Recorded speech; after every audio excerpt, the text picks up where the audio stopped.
अब वो समय आ चुका है जब तुम्हें अपनी जिम्मेदारियां समझनी होगी, क्योंकि 18 से 25 की उम्र ऐसी होती है जिसे अगर तुमने बर्बाद कर दिया तो तुम्हें हमेशा ये बात खटकेगी कि काश उस समय में मौज मस्ती ना करके अपने समय को अच्छे काम में लगाता तो आज ये दिन देखना ना पड़ता। लेकिन तब तक बहुत देर हो चुकी होगी और तब तुम सिर्फ अफसोस करते रह जाओगे। लेकिन यदि तुम चाहते हो कि तुम्हें ये दिन देखना ना पड़े तो अभी तुम्हें अपनी सारी मौज मस्ती, फालतू के शौक, अब मोबाइल की लत, वक्त की बर्बादी करना, ये सब छोड़ना होगा। मैं जानता हूँ ये तुम्हारे लिए आसान नहीं होगा, तो तुम एक काम करो, एक पेपर और पेन लो, उसमें पूरे दिन क्या क्या कितने घंटे करते हो ये सब लिख डालो। तुम कितने घंटे सोते हो, कितने घंटे फ़ोन यूज़ करते हो और कितने घंटे काम करते हो।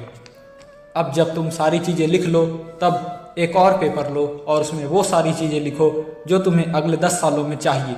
हो सकता है किसी को खुद का घर बनाना हो, किसी को गाड़ी लेनी हो, किसी को सरकारी नौकरी पाना हो, या हो सकता है किसी को लग्जरी लाइफ जीनी हो। तो अगले 10 सालों में ऐसी जो भी चीज़ें हैं जो तुम्हें लगता है ये मुझे चाहिए, सब लिख डालो। अब तुम अपने पहले वाले पेपर में ये देखो कि क्या तुम ये सारी चीज़ें जो तुम्हें चाहिए, तुम इसे पाने के लिए कितने घंटे मेहनत कर रहे हो। और तुम्हें तब पता चलेगा कि जो चीज़ें तुम्हें अगले 10 सालों में चाहिए, अगर तुम ऐसे ही टाइम पास करते रहे तो ये सारी चीज़ें सिर्फ एक सपना बनकर रह जाएगी। लेकिन यदि तुम्हें अपने सपने को हकीकत में बदलना है तो मेहनत आज से और अभी से शुरू करनी पड़ेगी।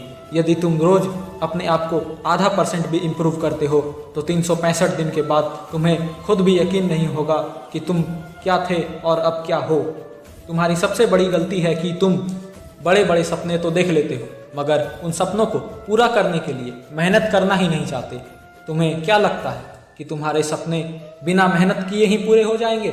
ऐसा कभी नहीं होने वाला। तुम्हें अपने सपने को हकीकत में बदलने के लिए मेहनत करना ही पड़ेगा और दूसरा कोई रास्ता नहीं। एक अच्छी बात कही गई है कि ताकत अपने शब्दों में डालो, आवाज़ में नहीं, क्योंकि फसल बारिश से उगती है, बाढ़ से नहीं।